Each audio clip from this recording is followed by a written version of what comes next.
स्वागत है आपके YouTube channel your knowledge hub #story time. इसके पहले अगर आपने हमारी Revati inspirational story part 1 video नहीं देखी है तो उसे डिस्क्रिप्शन में दिए लिंक पे क्लिक करके जरूर देखें। So let's start the story. जैसा कि आपने पिछले वीडियो में देखा था कि रेवती उस औरत के साथ चली गई। अब वो औरत रेवती को अपने घर ले गई और उसका घर बहुत बड़ा था, लेकिन एकदम सुनसान एरिया में था जहाँ एक छोटी सी दुकान भी मुश्किल से मिले। वो औरत रेवती को एक कमरे में ले गई और खाना खाने को दिया। रेवती ने उस औरत को थैंक यू बोलकर उनका नाम पूछा तो उस औरत ने अपना नाम सुमन बताया और अपने परिवार वालों के बारे में बताया कि वो भी रेवती की तरह अपना घर छोड़ दी थी और आज खुद के दम पर एक अपना बंगला बनाया। रेवती को सुमन आंटी पर प्राउड हुआ।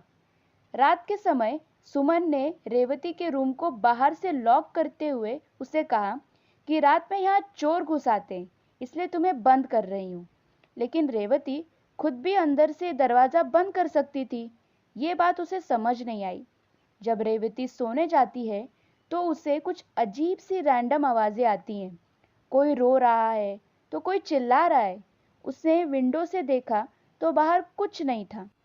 अगली सुबह जब सुमन आंटी रेवती के रूम में आई तो उसने रात के बारे में बात की तो वो बोली कि ये चोर ही अलग अलग आवाज़ें निकालकर लोगों को रात में डराते हैं। कुछ देर बाद रेवती ने सुमन आंटी से काम दिलवाने के बारे में बात की तो सुमन आंटी ने बोला कि उन्होंने पहले ही रेवती के बारे में बात कर रखी है और 5-6 दिनों बाद वो वहाँ जा सकती है। देखते ही देखते 4 दिन बीत गए। रेवती को हर एक दिन उस जगह पर कुछ अजीब सा लग रहा था। रात में जब वो सोने गई तो उसने 4-5 फोर व्हीलर को बंगले की तरफ आते देखा, लेकिन क्लियरली कुछ नहीं दिख रहा था। रेवती थोड़ी देर विंडो पे ही खड़ी रही। फिर उसे कुछ रोने की आवाज़ आई और जब उसने देखा तो एक छोटी बच्ची बंगले के बाहर बैठे रो रही थी। रेवती ने उसे आवाज़ लगाई और उसके रोने का कारण पूछा। उस छोटी बच्ची के हिसाब से उसने आज ज़्यादा पैसे नहीं कमाए, इसलिए उसे आज खाना खाने को नहीं दिया गया। रेवती को बात समझ नहीं आई और फिर उसने पूछा कि आखिर यहाँ होता क्या है। तो उस छोटी बच्ची ने बताया कि उसके जैसे बहुत सारे बच्चे यहाँ हैं।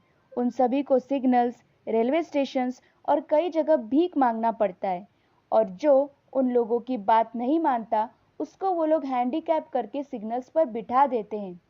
रेवती तो ये सब सुनकर शॉक ही हो गई और सुमन आंटी के बारे में जब उसने पूछा तो उस बच्ची ने बताया कि वो आंटी ये सब काम करवाती हैं। अगर आप ये वीडियो एंजॉय कर रहे हो तो वीडियो को लाइक, शेयर और चैनल को सब्सक्राइब ज़रूर करें। सुबह होते ही जब सुमन आंटी रेवती के रूम में आई तो तुरंत रेवती ने उनसे इस बारे में बात की। आखिर रेवती को सब सच पता ही चल गया था। तो सुमन आंटी हंसकर बोली, ओह तो तुमको पता ही चल गया।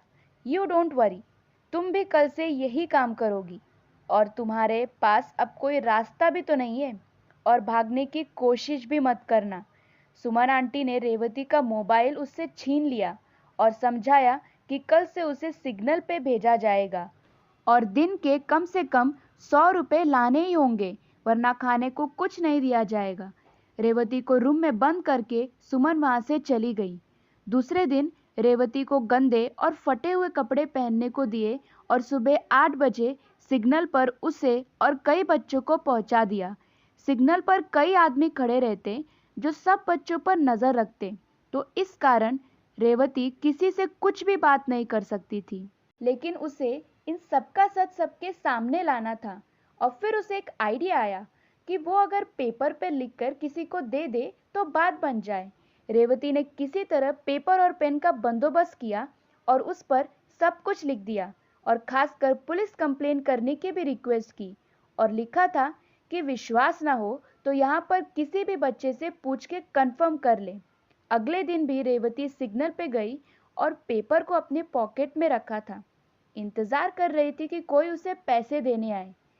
फिर एक आदमी आया, उसने पैसे दिए तो रेवती ने आजू बाजू देखकर उसे वो पेपर दे दिया और वहाँ से तुरंत चली गई।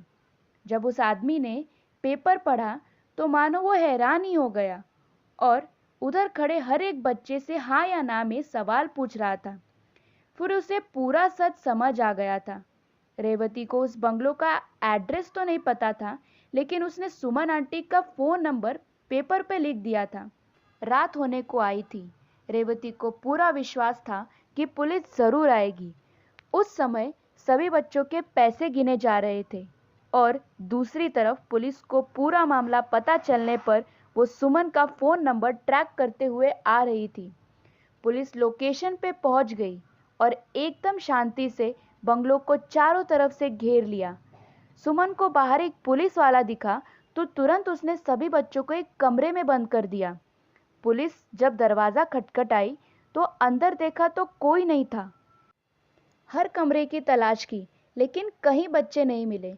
जब वो किचन में चेक करने गए तो वहाँ भी कोई नहीं था और तभी सुमन घबराते हुए बोली कि वहाँ कोई नहीं है।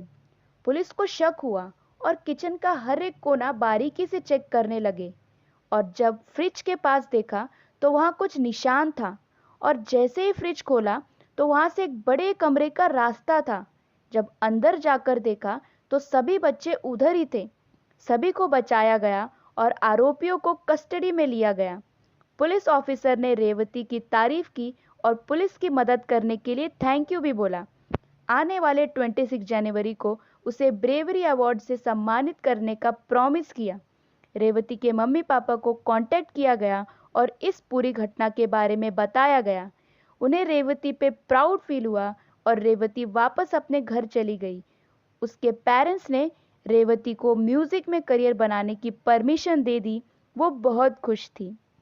तो ये थी स्टोरी की हैप्पी एंडिंग। और अगर आप इस वीडियो से थोड़े से भी इंस्पायर हुए रहेंगे तो वीडियो को ज़रूर लाइक करें और चैनल को सब्सक्राइब करें।